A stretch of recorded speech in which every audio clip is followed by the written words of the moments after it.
Good evening, and welcome to the Sleepless Library, a quiet place where we share calming summaries of books to help you relax, unwind, and drift into sleep. Tonight, we're summarising Genghis Khan and the making of the modern world, a sweeping narrative that traces the rise of one of history's most transformative leaders and the vast empire he left behind. Before you wind down, please take a moment to like the video and subscribe. And if there's a favourite book you'd like us to explore, let us know in the comments. Now get comfortable, dim the lights, and let your mind slow down as we ease into tonight's journey. The Missing Conqueror. In 1937, the sacred spirit banner of Genghis Khan, a bundle of horsehair that embodied the great Khan's soul, vanished from a Mongolian monastery. Stalin's agents had swept through Mongolia, destroying monasteries and executing monks in a brutal purge of culture. For centuries, that spirit banner had stood under the eternal blue sky, its horsehair strands fluttering in the steppe winds as a symbol of Genghis Khan's enduring spirit. Its disappearance was symbolic of how Genghis Khan himself seemingly disappeared from history, a missing conqueror whose true legacy was almost forgotten or distorted. Genghis Khan was born as Temujin around 1162, an unlikely hero from a harsh world of warring tribes. Legend says he entered the world clutching a blood clot in his fist, a sign of destiny. As a boy, he knew tragedy and violence. His father was poisoned, his family abandoned by their tribe to starve on the plains. Young Temujin survived by grit. At age 10, he killed his older half-brother to assert his authority in the family, and later he was captured by enemies and enslaved before making a daring escape. Nothing in his childhood foretold the global impact he would have. He appeared to be just another steppe nomad struggling to survive. Yet Temujin possessed extraordinary ambition and genius. He forged allies through friendship and marriage, notably with his Anda, sworn brother Jamukha, and with the powerful Khan of the Kereid, Togrul, whom he called Ong Khan as a foster father. Through courage and shrewd tactics, Temujin defeated rival clans one by one. By 1206, he had united the fractious Mongol tribes into a single nation. In a grand council called a Kuriltai on the steppes, he was proclaimed Genghis Khan, universal ruler of the Mongols. It was an unprecedented union of the nomads. All the tribes were of one colour and obedient to his command, as a chronicler wrote. Genghis Khan had risen from obscurity to become master of the steppe. Over the next 21 years, this former outcast conquered a vast empire larger than any before. He led his Mongol horsemen out of Mongolia and swept across Eurasia, toppling great dynasties and mighty cities. In China, he smashed the Jin Empire. In Central Asia and Persia, he obliterated the proud Khwarizm Sultanate. His generals raided as far west as Russia and the Middle East. By the end, the Mongol Empire covered over 11 million square miles, more land in 25 years than Rome conquered in 4 centuries. Whether measured by the number of people defeated, the countries annexed, or the area occupied, Genghis Khan conquered more than twice as much as any other man in history, Weatherford notes. At its peak, the empire stretched from the Pacific Ocean to the Mediterranean Sea, from the icy forests of Siberia to the fertile plains of Hungary. It was a world empire unprecedented in scope. Just as astonishing as the conquest were the innovations Genghis Khan brought. He was more than a warrior on horseback, he was a visionary leader. He smashed feudal divisions and abolished aristocratic privilege, insisting on meritocracy and loyalty above lineage. He gave jobs and promotions based on ability, not birth. He proclaimed yasa, a code of law, applying even to rulers, a radical idea in an era when kings claimed to be above the law. Genghis Khan fostered religious freedom across his domains. While he and his Mongols worshipped the eternal blue sky, he protected Muslims, Christians, Buddhists and others, as long as they did not challenge his authority. He banned torture, and instead promoted diplomacy. Mongol envoys carried a special passport, and harming an ambassador was one of the few crimes Genghis punished with utmost brutality. He valued knowledge and artisans. Rather than hoarding treasure, He redistributed goods and encouraged trade, so wealth circulated back into commerce. Under Genghis Khan, the Silk Road flourished. He secured trade routes and built an international postal system of relay stations, enabling messages and merchants to travel at remarkable speed. The Mongols famously brought inventions and ideas from one land to another. They took Chinese engineers to Persia and Persian doctors to China. They transplanted foods and technologies across Eurasia, gunpowder and printing techniques to the west, and carrots, grapes and lemons to the east. Mongol engineers combined ideas from many cultures, for example, pairing Chinese gunpowder with Muslim flamethrowers and European metal casting to create powerful cannons. The Mongol Empire became a vast free trade zone linking the east and west in an exchange of goods and knowledge that ignited the Renaissance in Europe. Indeed, as the English monk Roger Bacon observed in the 1200s, the Mongols succeeded not just by arms, but by means of science. Despite his global impact after his death, Genghis Khan's reputation in history suffered. He died in 1227. By Mongol tradition, he ascended into heaven, rather than simply perishing. Unlike Alexander or Caesar, who died young and had their empires crumble swiftly, Genghis Khan died an old man, in camp, surrounded by loyal loved ones. His burial was kept secret in Mongolia. No tomb or monument marked the spot. The Mongols sealed off his homeland, turning it into the Great Taboo, a no-go area guarded for generations so no one could disturb his resting place. Without a grave or contemporaneous portrait, Genghis never allowed his image to be made in life. The world was left to imagine him as it wished. For a time, those who experienced the Pax Mongolica remembered him with respect, even awe. In the 14th century, Geoffrey Chaucer praised the Asian conqueror in the Canterbury Tales, marvelling at Genghis Khan's accomplishments. But later generations, especially in the West, turned him into a caricature of barbarism. As the centuries passed, the Mongols were blamed for everything. Voltaire in the 1700s portrayed Genghis as a tyrant treading on the necks of kings. When nations fell behind, they often pointed to the Mongol yoke as the cause. Russians said Mongol rule kept them backward. Arabs lamented that Mongols burned their libraries. Chinese blamed Mongol and Manchu overlords for their woes. The very word Mogul came to mean a brutish tycoon. Mongoloid became a cruel pseudo-scientific term. Genghis Khan's real achievements were buried under centuries of prejudice and myth. Only in recent times have we begun to rediscover the true Genghis Khan. Two major developments helped. First was the discovery and deciphering of a long-lost Mongol chronicle, The Secret History of the Mongols. Written soon after Genghis's death, it had been kept hidden for generations, and even when a copy was found in China, it was coded in Chinese characters representing Mongolian sounds. Scholars finally decoded and translated it in the 20th century, revealing an intimate Mongol perspective on Genghis Khan's life, and giving voice to Mongol memories that had been suppressed. Second was the fall of communism. Mongolia had been under Soviet domination, its people forbidden to honour Genghis Khan. Even celebratory postage stamps were banned and historians purged or killed for idealising the Mongol Empire. But when the Soviet Union collapsed in 1990, Mongolians were free to explore their past. Genghis Khan's homeland opened to archaeologists and adventurers searching for traces of the Great Khan. Today, Genghis Khan is no longer missing. Historians like Weatherford remind us that this illiterate nomad reshaped the world in ways still felt today. He connected China and Europe, spread technologies and ideas, and laid the groundwork for the modern interconnected world. In Mongolia, Genghis is once again celebrated as the father of the nation. His portrait graces currency. His name is on streets and airports. The spirit banner of Genghis Khan, though lost, remains a powerful national symbol. According to legend, his soul lives on in those tufts of horsehair, waving under the eternal sky. Genghis Khan's conqueror's body may be gone, but his spirit endures. As a modern Mongolian song lamented, We imagined your appearance, but our minds were blank.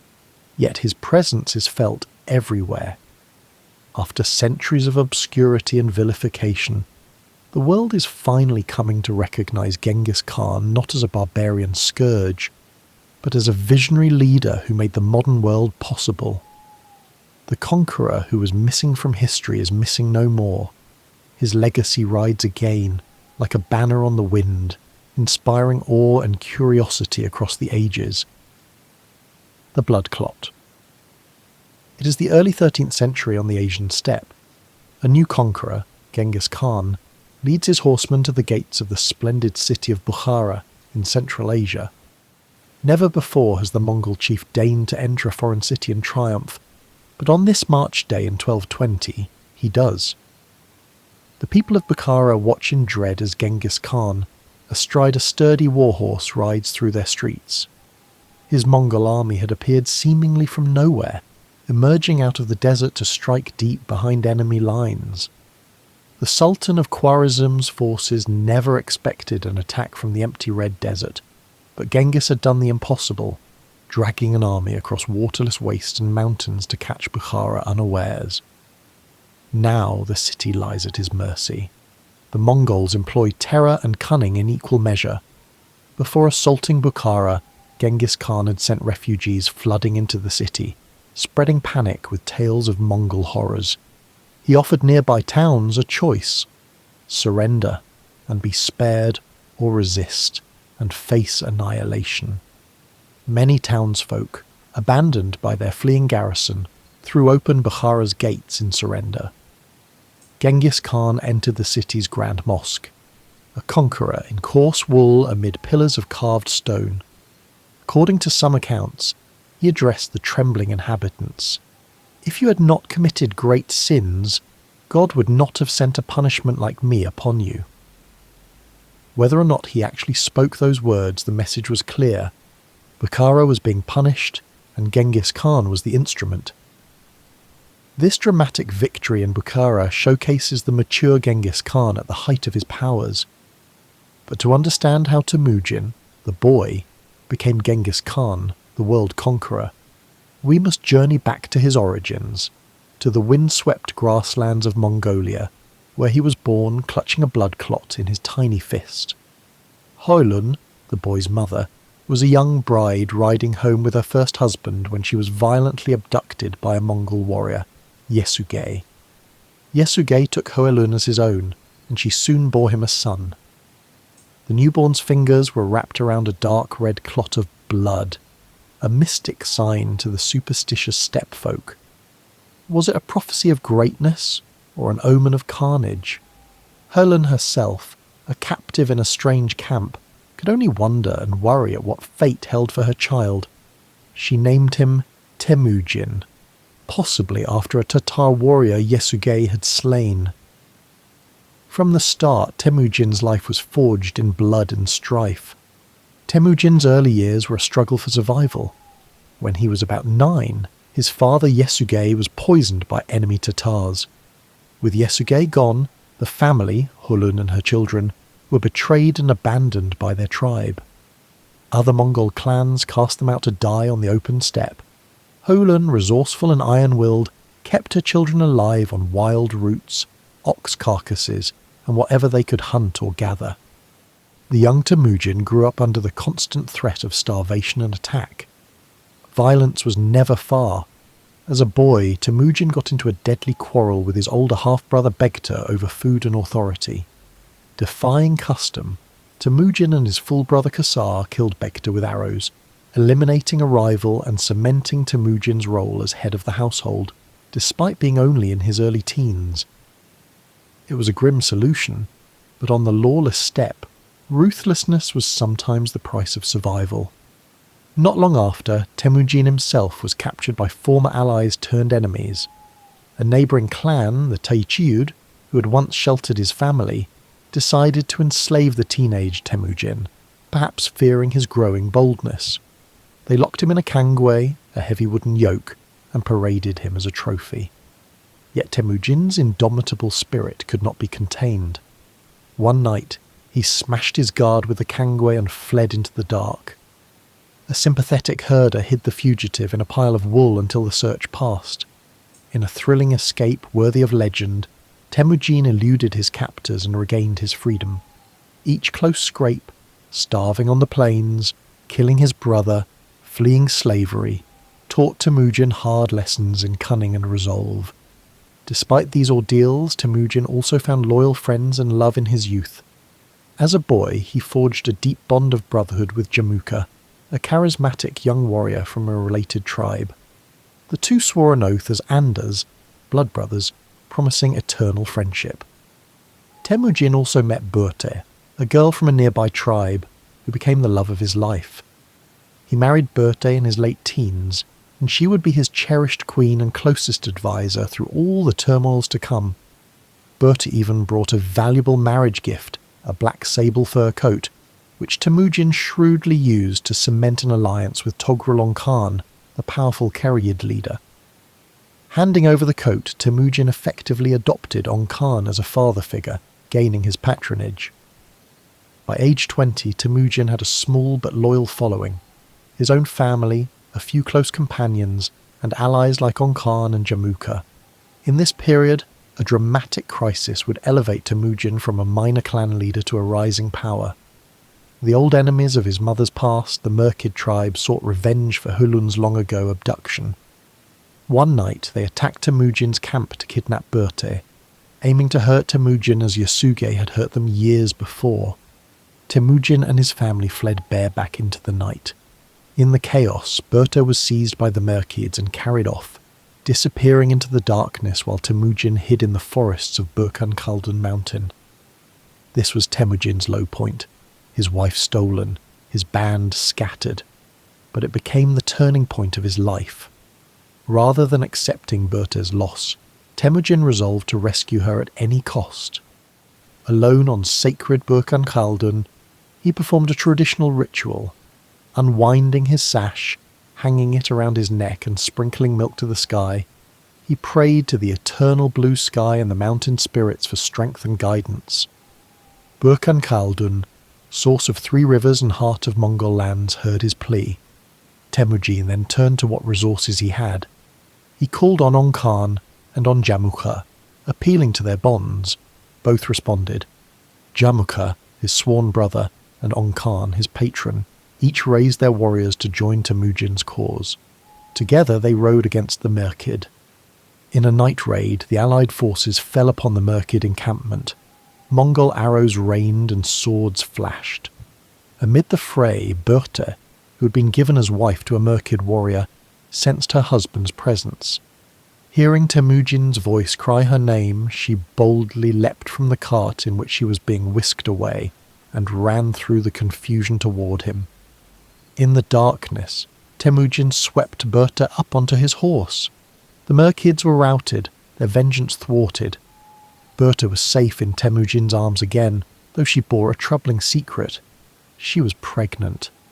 In 1179, Berthe gave birth to a son, Yochi.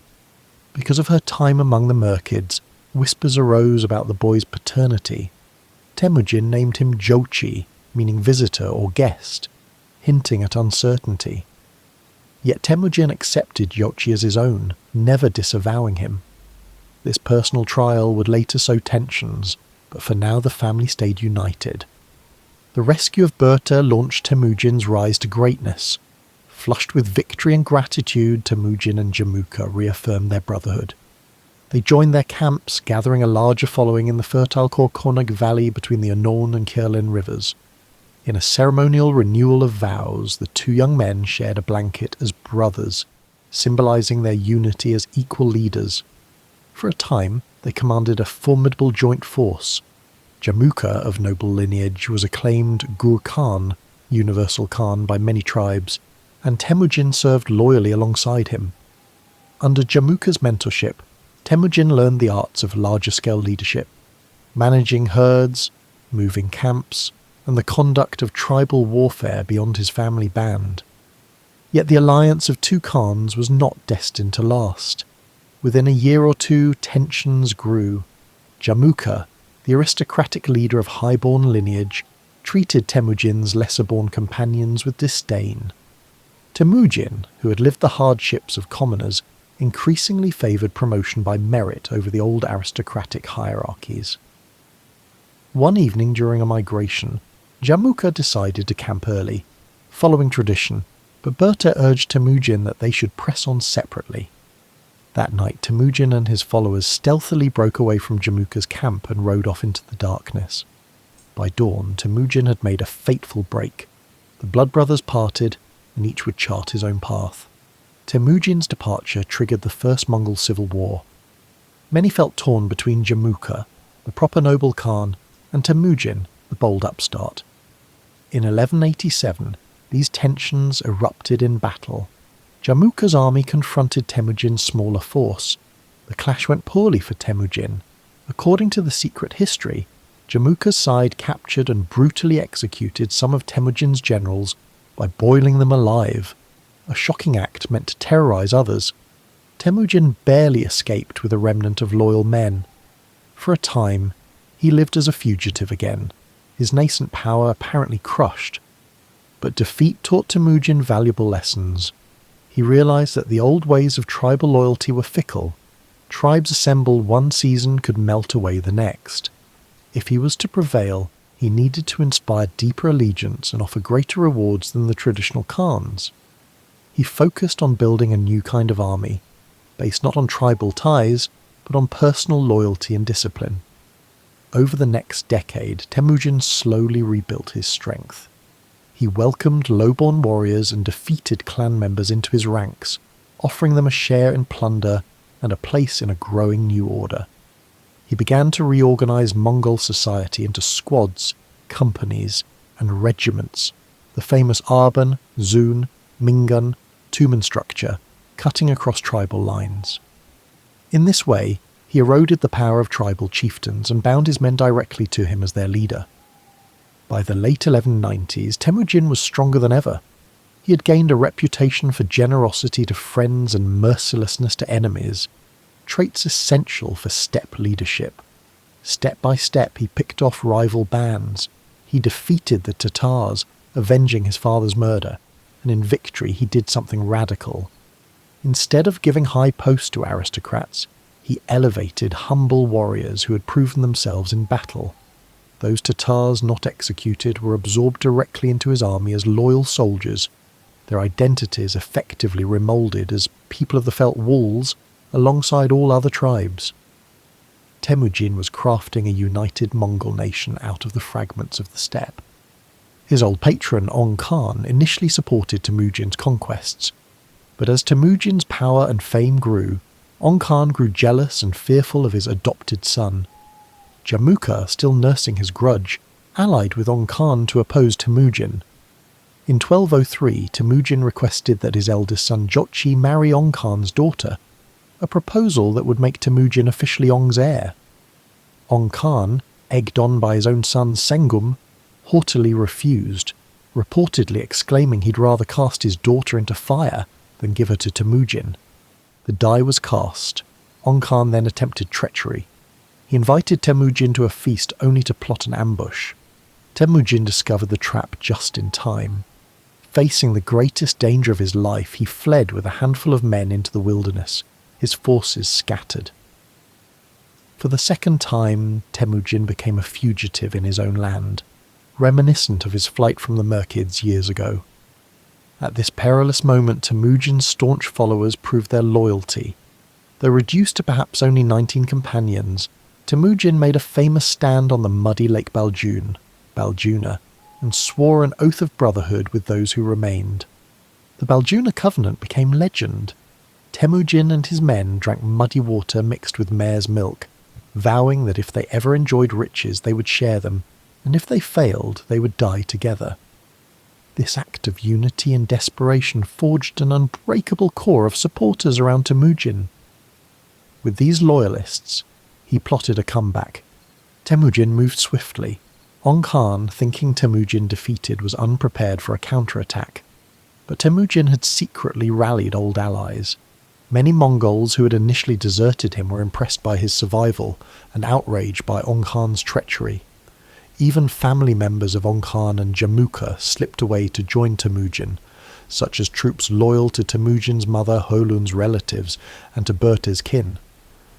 Within months, Temujin amassed a formidable force and struck back. In 1203, he ambushed Ong Khan's camp in a night attack. Ong Khan, the once mighty Karyid prince, fled in confusion and was soon killed by Naiman strangers on the border, an ignominious end for the man who had raised Temujin. Now only Jamukha and the powerful Naiman tribe stood between Temujin and total dominion over the steppe. In 1204, Temujin's armies met the Naimans, who had embraced Jamukha as an advisor, in the rugged Altai mountains. Using superior tactics, Temujin prevailed. The Naiman Khan was killed and their forces absorbed. Jamukha himself was betrayed by his own men and delivered to Temujin. In a final poignant encounter, the one-time blood brother and friend-turned-foe came face to face. Temujin offered Jamukha forgiveness and a place at his side again. But Jamukha, proud even in defeat, refused.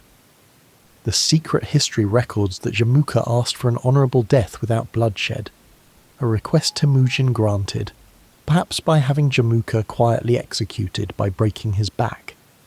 Temujin mourned Jamukha, burying him in the golden sash he had once given him in friendship. With Jamukha's death, all aristocratic rivals were gone. Temujin had no equals left on the steppe. In 1206, the full breadth of the victory became manifest. Temujin summoned a great Kuriltai, a council of all Mongol chiefs and warriors, on the banks of the Onon River, near Burkhan Khaldun where he had prayed years before. Tens of thousands of Mongols gathered in a colossal open-air ceremony. Here, Temujin was proclaimed Genghis Khan, meaning probably universal ruler, or firm, resolute ruler. In the centre of the encampment fluttered his black spirit banner, invested with the power of eternal heaven. As shaman drums pounded and throat singers droned, Genghis Khan was carried on a carpet above the heads of his subjects and set upon a throne. In that moment a new nation was born, the great Mongol nation, Yeke-Mongol Ulus, and all the tribes were united as one people. Genghis Khan wasted no time in revolutionizing Mongol society. He abolished the old lineage aristocracy, declaring that titles and offices were now to be bestowed by him alone based on merit and loyalty. The great families who had opposed him were broken. Their men were executed or absorbed, their women given in marriage to Mongol officers. Genghis reorganized his army into decimal units, tens, hundreds, thousands, and 10,000s, that mixed men from different tribes into a single chain of command under his trusted generals. He promulgated a code of law enforced equally on noble and commoner. In a symbolic act, he had the Mongol chiefs kneel 9 times and swear absolute obedience to the new order. Thus, within a few decades, the orphan boy with a blood clot had remade his world. The reign of terror on the steppe, generations of tribe against tribe, was over. The steppe tribes were now united under one banner, one Khan. From a childhood of hunger, danger, and desperate courage, Genghis Khan emerged as the most powerful leader of nomadic peoples ever known. The blood clot in his infant hand proved an omen after all. He would spill rivers of blood, but also forge a new world. Hardened by suffering, he learned to show mercy to the obedient and ruthlessness to the defiant, binding his followers with rewards and terrorizing his foes into submission. The stage was now set for Genghis Khan to explode out of Mongolia and bring the rest of the world under the blue sky. In the next chapter of his life, the Mongol war machine would thunder into China, Islamdom, and beyond, fulfilling what the humble boy Temujin could scarcely have imagined as he clutched that bloody clot so many years before. Tale of Three Rivers. Dawn on the Mongolian steppe, around the year 1180. A low mist clings to the ground as an old woman dozes lightly in a felt tent. Suddenly her ears, attuned by a lifetime on the plains, sense a distant tremor. The drumming of many horses' hooves. She snaps awake. Raiders! Barely in time, she cries out in alarm. Young Temujin, the future Genghis Khan, sleeping alongside his new bride Berta, jolts up. Outside, the early light reveals the worst. A Merkid war party galloping straight toward their solitary camp. Chaos erupts. Temujin, Berta, and a handful of family scramble for their horses. They have only moments to react. The Merkids, distant relatives of Temujin's mother, with a long-standing grudge, vastly outnumber them. In the calculated, brutal logic of the steppes, the Merkids seek retribution.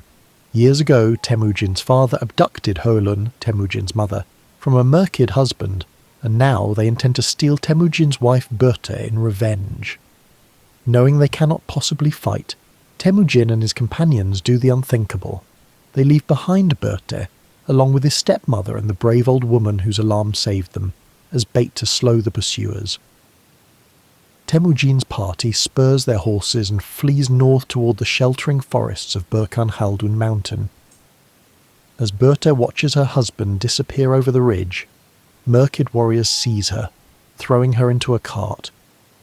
In an instant, Berta is torn away, and Temujin is left with nothing but fury and despair. This harrowing incident, the kidnapping of Berta, becomes the crucible that forges Genghis Khan's destiny. Sheltering in the thick woods of Burkhan Khaldun, Temujin faces a pivotal decision. He's still a young man, perhaps not yet 20. Many in his position would count Berta lost and eventually seek a new bride. But Temujin's love and resolve run deeper. In the quiet gloom under ancient pines, he kneels on the earth and prays. He removes his mail sash, symbol of strength, and drapes it around his neck, a gesture of humility and supplication. To the spirits of the great mountain and the eternal blue sky above, he pours out milk, giving thanks for his escape and begging for aid. Burkhan Khaldun, revered as a sacred Khan among mountains, is the source of 3 rivers that water the Mongol heartland. Temujin pledges lifelong devotion to this mountain. In return, he asks for the power to rescue Berta and avenge this insult. The mountain seems to answer. Temujin knows he cannot do this alone. He needs allies. Fortunately, in the aftermath of his father's death, Temujin had forged 2 key relationships: Jamuka, his childhood friend and sworn brother, and Togrulon Khan, his father's blood brother and powerful leader of the Kerid tribe. Now Temujin calls on those bonds. He sends word to Jamuka, "Help me save my wife." Jamuka, true to their under oath, responds eagerly. This is the kind of heroic venture that cements steppe brotherhood. Temujin also turns to Ong Khan, reminding him of the sable coat Temujin presented and the loyalty he owes. Ong Khan, seeing an opportunity to strike against the Merkids and also to bind Temujin closer, agrees to support him. So an unlikely coalition forms. 3 generations ride together: Ong Khan, the aging but wily chieftain; Jamuka, the bold young aristocrat; and Temujin, the upstart son of Yesugei, all united to rescue one woman. They gather their warriors at the forests near the Onon River, at Burkhan Khaldun's foot. By night they cross the mountains and fall upon the unsuspecting Merkid encampment on the Selenge River. The attack is swift and merciless. Temujin, Jamuka and Ong Khan's forces scatter the Merkids, who never imagined the young man would return with such fury. In the confusion, Berta is whisked away by her captor.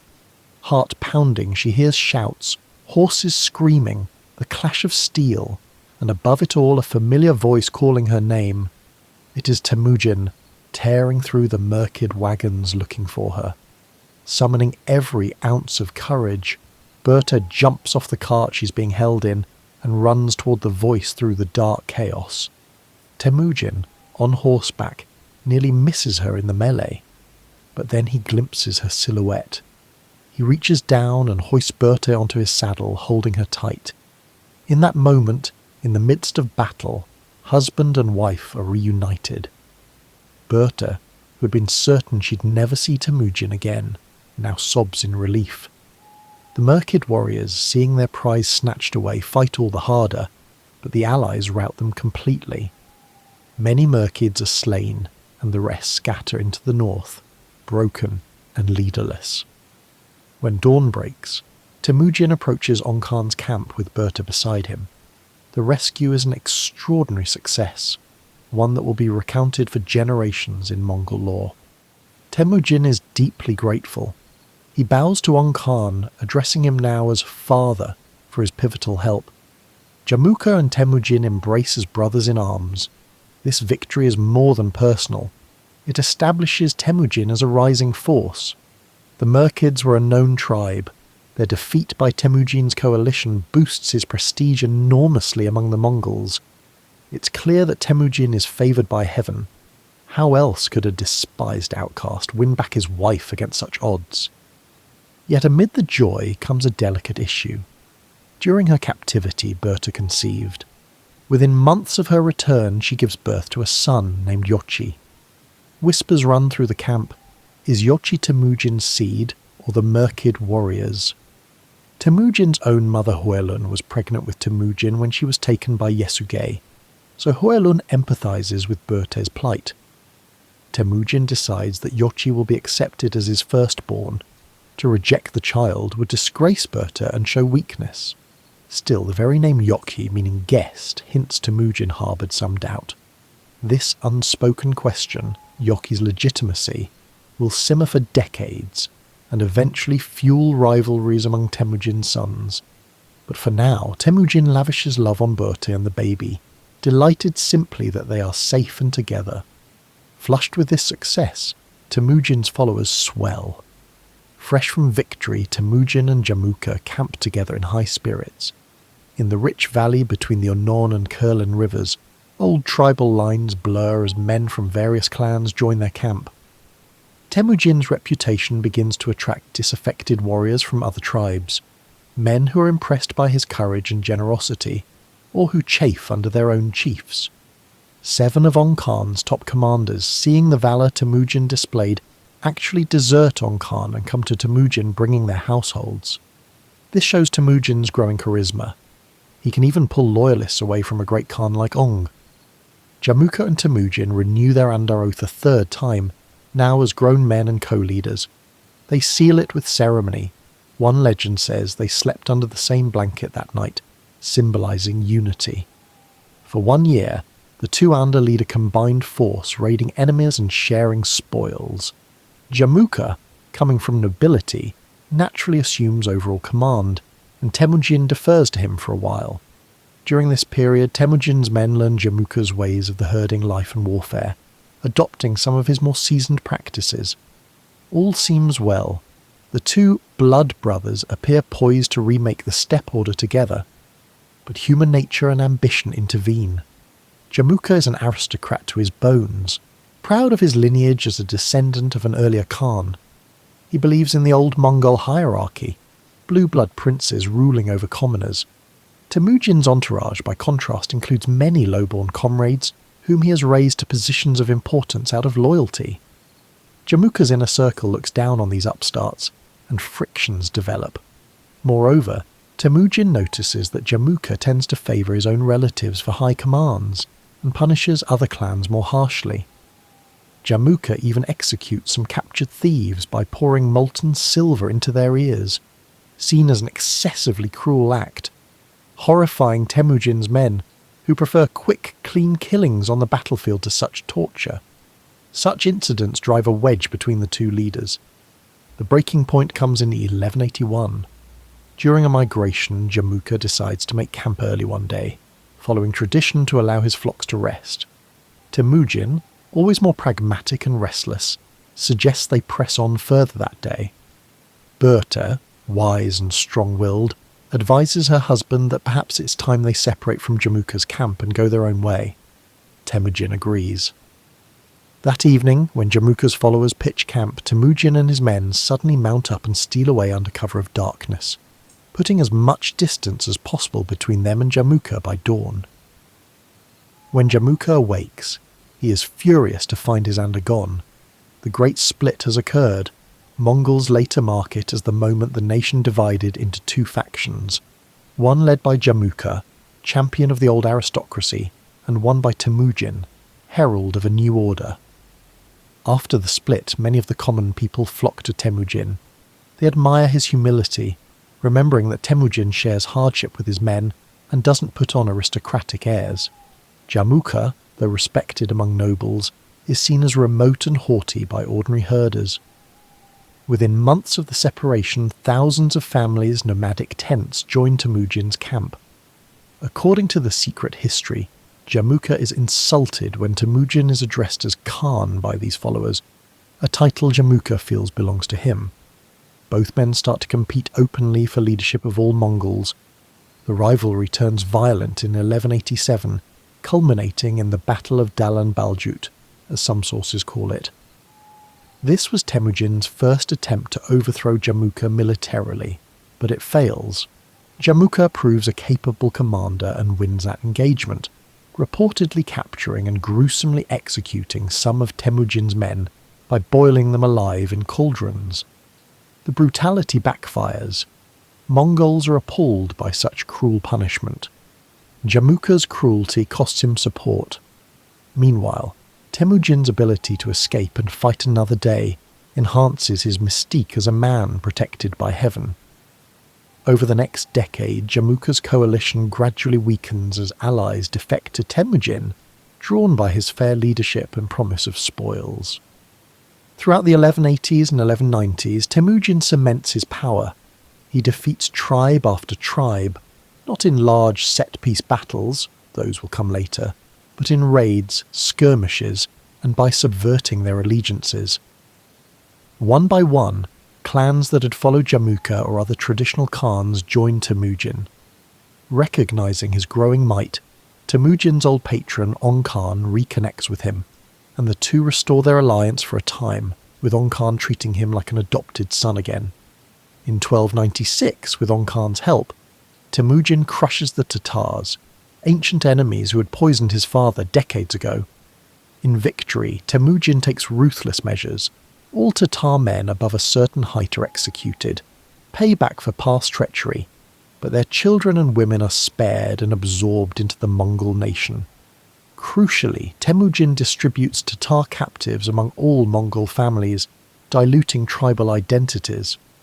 When celebrating that victory, Temujin is for the first time proclaimed Khan by his own followers, some sources suggest as early as 1189. Even though not yet Genghis Khan, he is a Khan in his own right, and equal to Jamuka in title now. By the year 1200, Temujin Khan stands as the dominant force on the steppe. Only a coalition of his remaining enemies can challenge him. Sensing the rising storm, Jamuka attempts to rally the old aristocratic factions, the Merkids, the Naimans, the Taishuds and others, in a grand alliance against Temujin. This results in the final chapter of the tribal wars, 1201 to 1204, which will be told in the next section.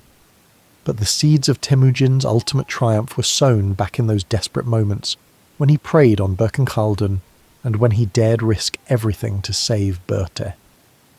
The tale of three rivers, the Onon, Kurlan and Toul that rise from Berken-Khaldun, is really the tale of Temujin's rebirth.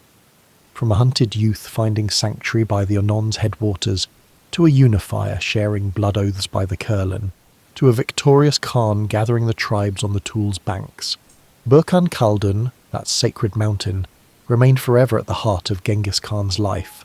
After each major victory, he would return to that holy place to give thanks. He even declared the entire homeland around those three rivers a protected sacred zone, closed to all outsiders. It was both practical, securing his base, and spiritual. Berken-Khaldun had saved him, and he would forever honour it. In time, his descendants would bury him in that homeland soil, adding to the mystique. So the saga of Temujin's early adulthood is one of betrayal and loyalty, defeat and comeback. We see a leader who, while ruthless, is also extraordinarily charismatic and adaptive.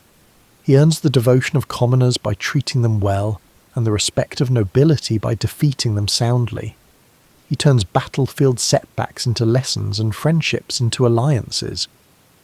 The kidnapping of Berte, a personal tragedy, catalysed Temujin's transformation from just another minor chieftain into a conquering hero with a mission.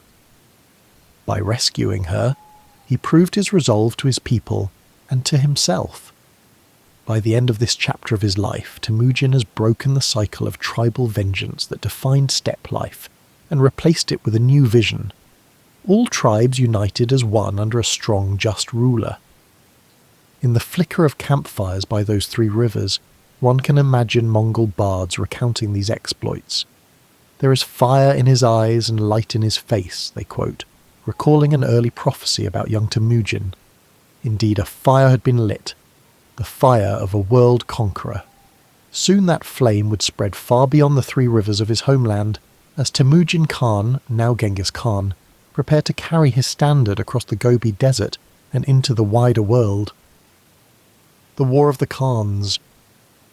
In the opening years of the 13th century, the Mongol steppe is united at last, but unity has come at a price of blood and betrayal. Temujin, now acclaimed as Genghis Khan, has vanquished all rival Mongol Khans. The old order of feuding aristocrats lies in ruins, and a new Mongol nation rises, held together by Genghis Khan's iron will and innovative vision. Yet even with Mongolia unified, the story is not over. Civil war flickers anew among the victors. Genghis Khan's one-time allies turn into enemies as pride and ambition push them into conflict with the upstart who now claims lordship over all the steppe. After the Great Kurultai of 1206, Genghis Khan wasted no time consolidating power. He assigned loyal generals and even his sons to govern the various tribes now under Mongol rule.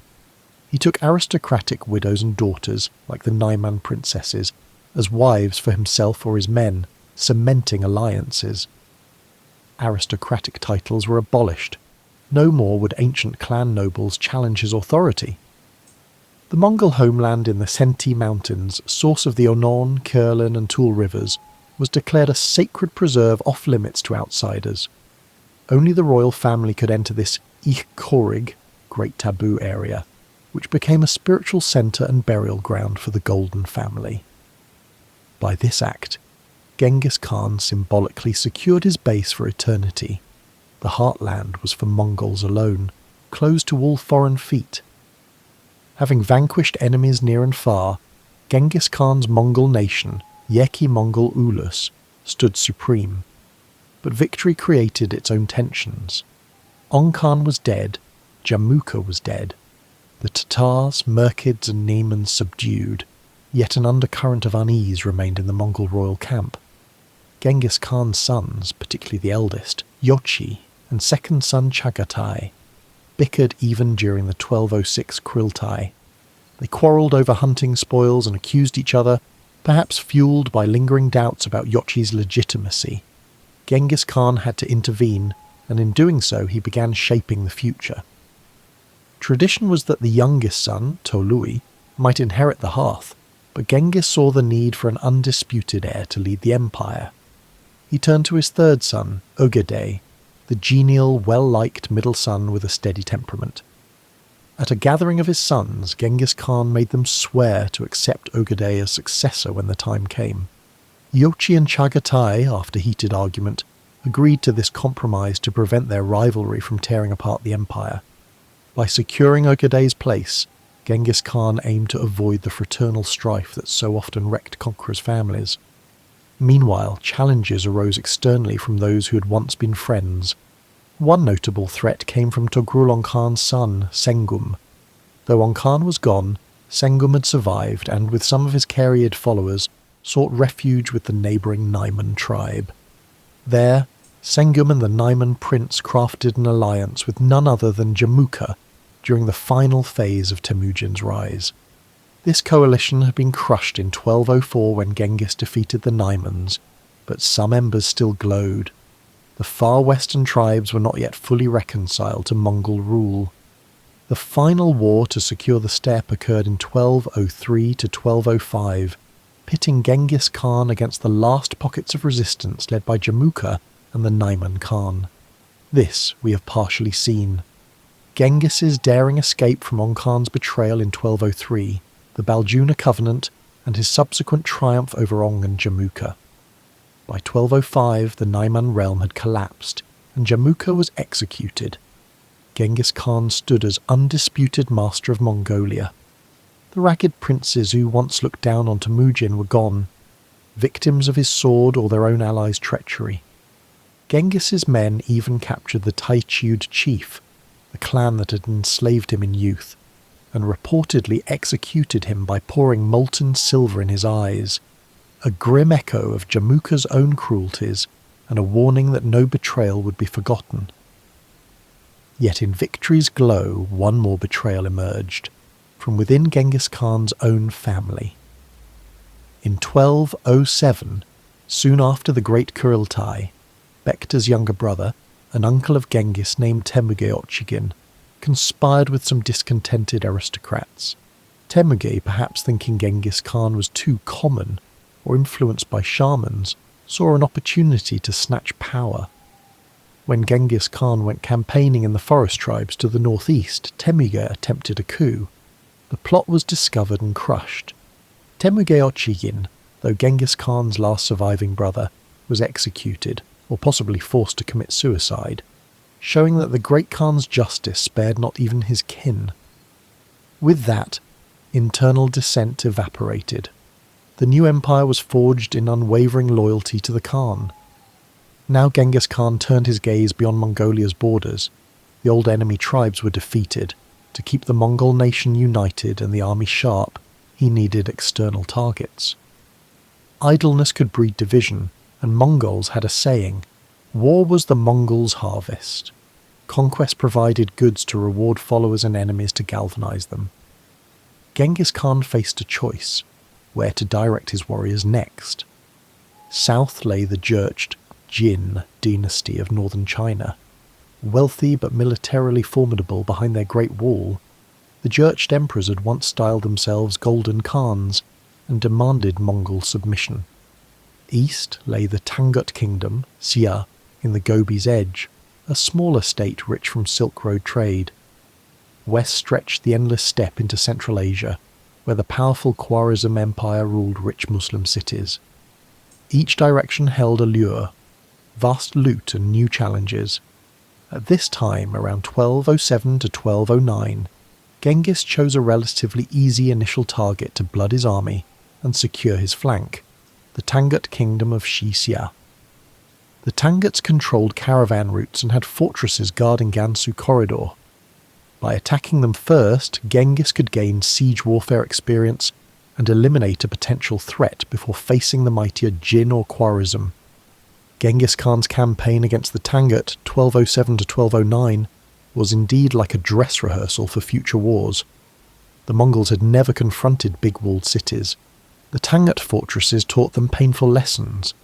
At one siege, the Mongols tried to flood a Tangut city by diverting a river, but misengineered the project so badly that their own camp was inundated instead.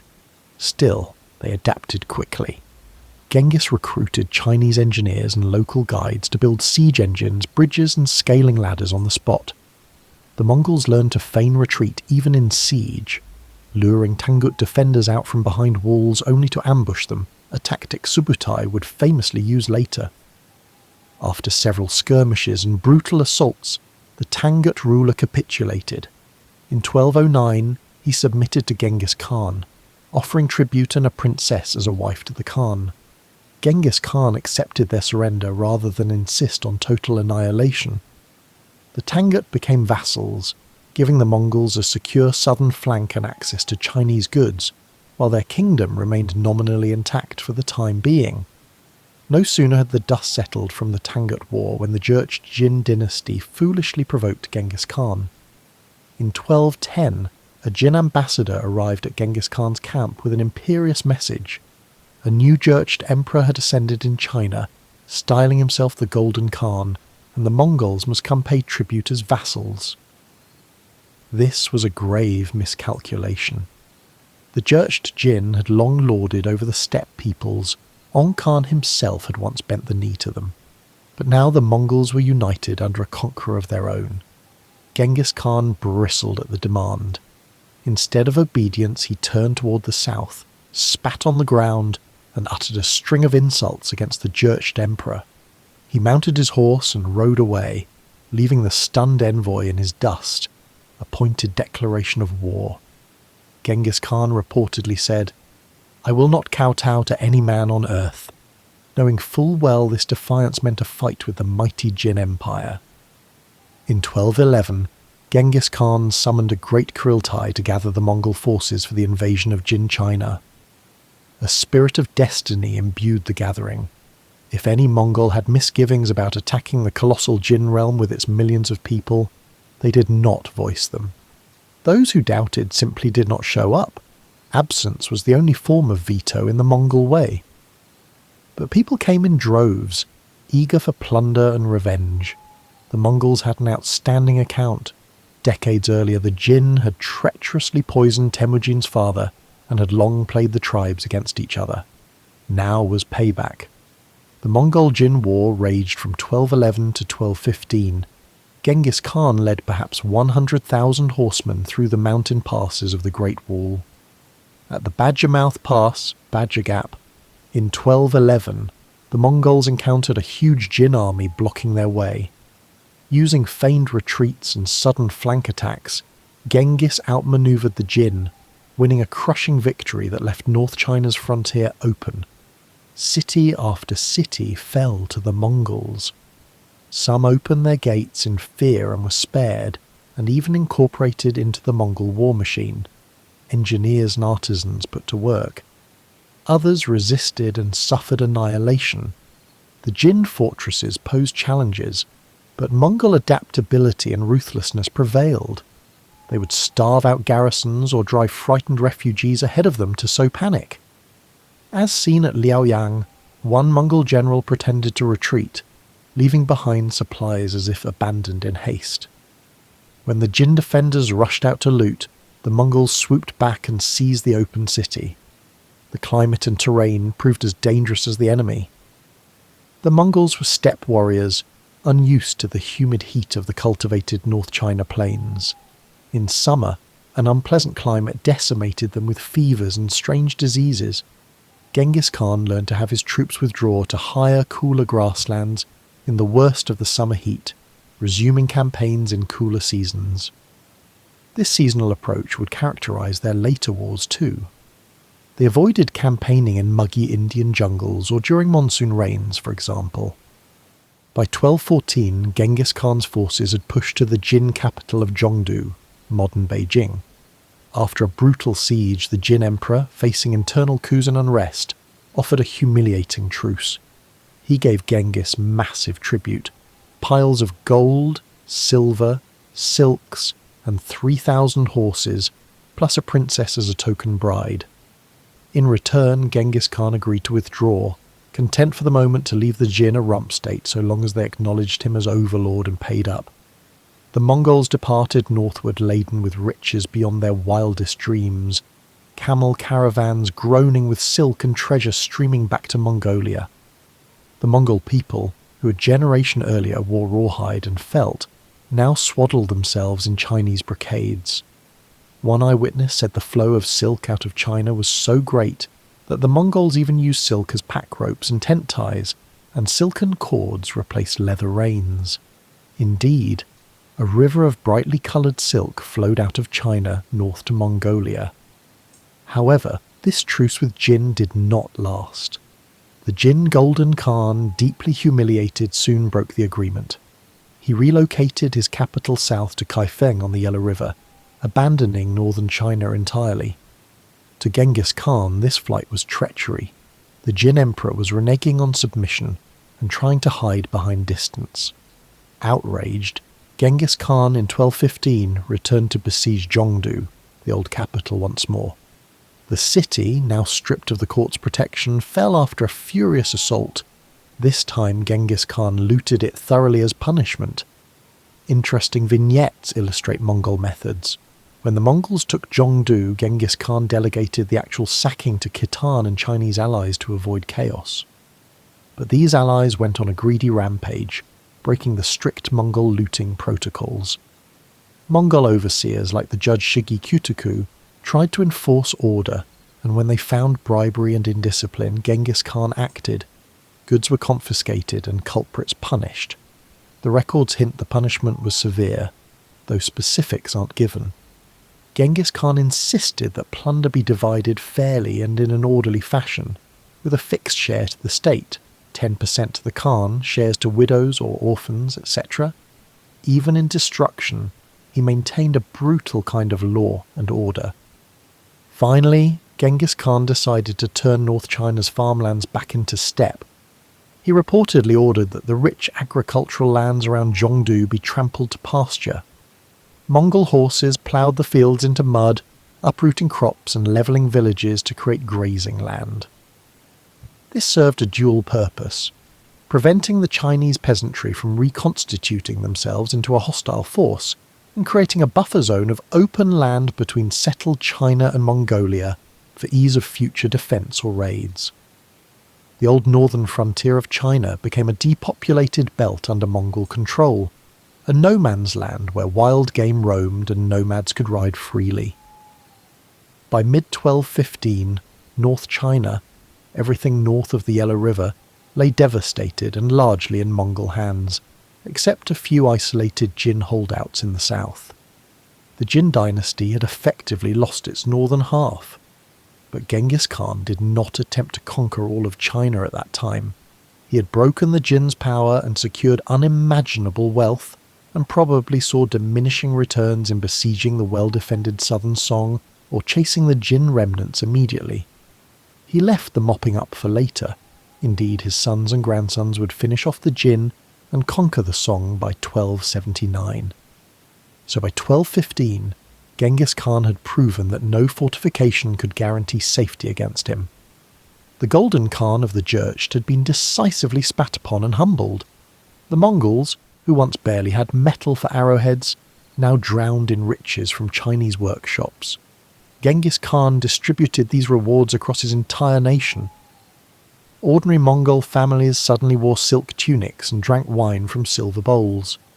Mongol girls who had only known felt and hide now wore delicate brocades embroidered with cranes and peonies. The morale of the Mongols was sky high. They believed heaven clearly favoured Genghis Khan.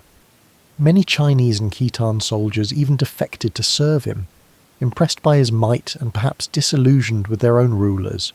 Whole regiments joined the Mongols, bringing their expertise. With each victory, Genghis Khan's army grew not just in numbers but in diversity of talent. They now employed Chinese artillery engineers, Khitan archers, Jurchen siege experts. The conquest of North China had transformed the Mongols from pure steppe cavalry into a multifaceted war machine capable of taking on any civilization. Genghis Khan now turned his eyes westward. As 1215 ended, he had largely achieved his aims in the east. The next great test awaited in Central Asia, where the Muslim world of Khwarizm beckoned, rich and arrogant. But before confronting the Khwarizm Shah, a few events needed tending. First, Genghis sent a series of trading caravans and diplomatic missions to open relations with the Khwarizm Empire. Tragically, that story would trigger the next epic war, as we shall see in the next section. Additionally, Genghis Khan had to handle a growing rift in his own family. His eldest son Jochi quarrelled with his second son Chagatai fiercely over the command at the siege of a city, and Genghis had to mediate by appointing Ogadai as future Great Khan, as mentioned. By 1216, Genghis even dispatched generals like Subutai far west on exploratory raids. Subutai chased a rebellious Mongol prince into present-day Kazakhstan, inadvertently probing the fringes of Khwarizm. These were the early tendrils of Mongol expansion beyond the familiar sphere. Thus, the period of War of the Khans, essentially the Mongol civil wars and the first foreign war against the Jin Golden Khan, came to an end with Mongol victory on all fronts. The Mongols had gone from fractious tribes to world conquerors in less than 2 decades. Genghis Khan had vanquished the pride of North China and seized an empire of cities to fund his future conquests. With the steppe united and the east subjugated, the stage was set for Genghis Khan to unleash his Mongol World War, the term historians use for the explosive series of campaigns that would carry Mongol arms from the Indus to the Danube. In these wars to come, entire kingdoms would fall, and the map of Eurasia would be irrevocably changed. Genghis Khan, having proven himself in the Wars of the Khans, was now ready to take on the rest of the world. Thank you for joining us at the Sleepless Library. Don't forget to subscribe to be notified when part 2 of Genghis Khan is released. We hope these quiet thoughts helped you drift a little closer to rest. Sleep well,